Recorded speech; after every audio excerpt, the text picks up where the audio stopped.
Good afternoon, everybody. As always, my name is JC, and welcome to my channel, Every Man's Thoughts. Going to skip the preamble today, guys, because I'm very excited to be talking about something positive for a change, and man, look at these orcs. Where so many of the previously released images related to the show have been justifiably criticized as looking cheap or not setting the right tone, I don't think that can be said of these orcs, and hopefully it will help stop the bleeding of what has been a marketing disaster to this point.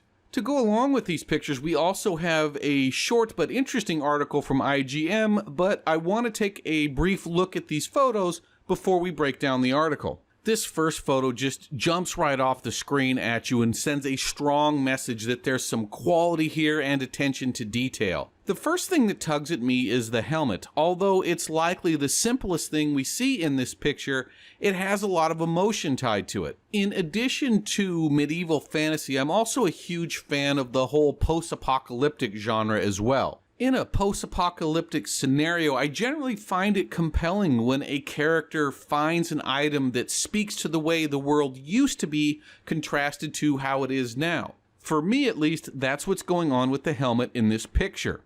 We don't know if it's human or elven, but what we do know is it wasn't made by orcs. Was this the armor that he or she wore in a past life, or just a token taken from the battlefield? I don't know, but now I want to know, and that's exactly what this type of marketing should be doing. Next, look at those teeth. That is either incredible attention to detail from the prosthetics department, or those teeth are real and this actor is from Sussex. Sussex, England, or Sussex, New Jersey, it really doesn't matter. The joke still stands.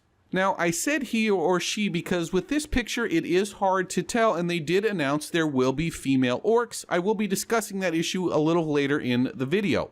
Now, this next picture is my favorite. It looks like it's part of an incredible action sequence, possibly a one-on-one fight inside a much larger battle. They alluded to something like that in the article. Again, this is one of the few times where I've seen something promoting the show, and I said to myself, man, I just can't wait to see that. The wrappings that he's wearing are there to protect him from the sun. Because they generally live underground, the sunlight now causes them some skin issues, and that's also why they are so pale. In fact, the article specifically states that living underground is why they have such light skin tones. Okay, moving on. With this next picture, this is obviously orcs emerging at night for some reason, but I want you to pay attention to that stonework in the background. It's clearly too nice to have been made by the orcs themselves, so where are they and what are they doing there? The stonework looks a little rough for elves, so is this an abandoned human castle that they seek refuge in during the daylight? Or maybe this is all underground and this was a dwarven community that collapsed during the War of Wrath. The rest of the photographs are quite good as well, but they don't have any high points that I want to reflect upon, so I'm going to cycle through all of the photographs in the background as we move on to the article.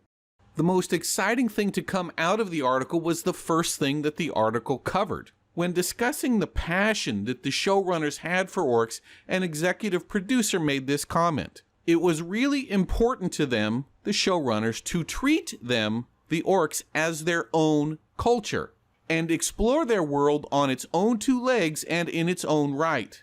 In case that didn't resonate, what she just said was we are going to get a storyline centered around the orcs themselves. I have to admit this intrigues me and now have more anticipation for this than I do most of the other elements of the show.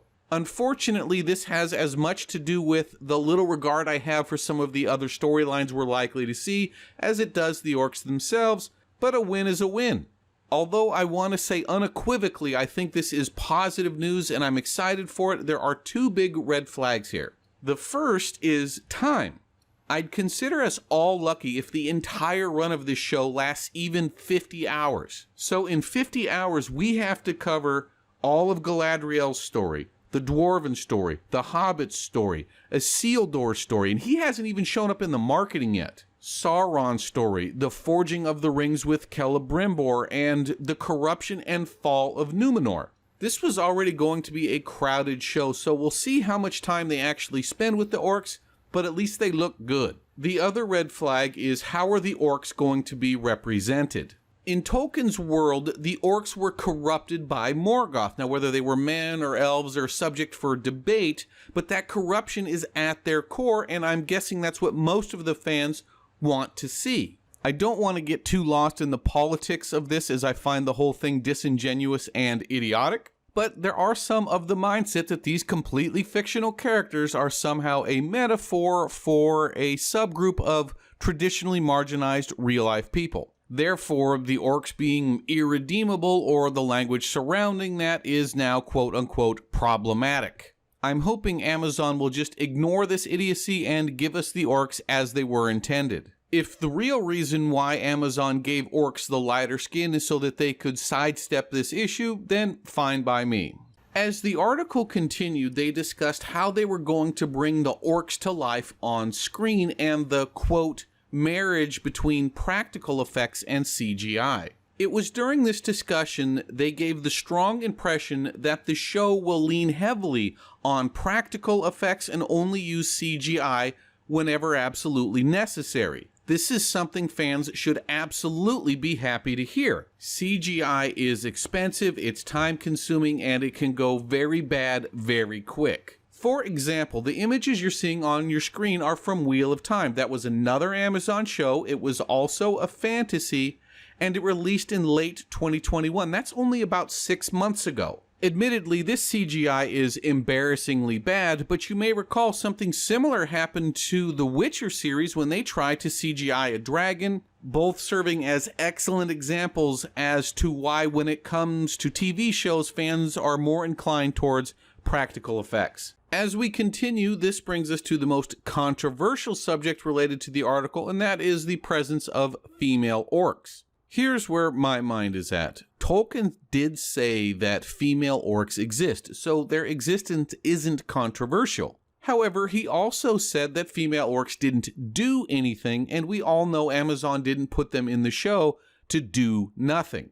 I am certainly skeptical, if not downright cynical, of Amazon regarding this issue based on what they've done in other series with altering characters and forced representation. However, in this specific instance, I am willing to give them a little room to run. The orc population, in fact, the entire orc civilization, if you want to call it that, was devastated by the War of Wrath. From their perspective, this was truly an apocalyptic event. Given these circumstances, I can understand why there might be a change in the gender roles within the tribe. If there are no men left to hunt, it's going to be a woman who picks up the spear. Of course, given Amazon's history, there's no good faith here, so people are justifiably suspicious. I said I was going to give them room to run with this, and I meant what I said. Despite my skepticism, I'm going to assume all of this is a positive until I see otherwise. That being said, I certainly understand if others aren't willing to make that leap of faith. Well, that's it for me this time, guys. Please consider hitting that like or subscribe button, and I will see you next time.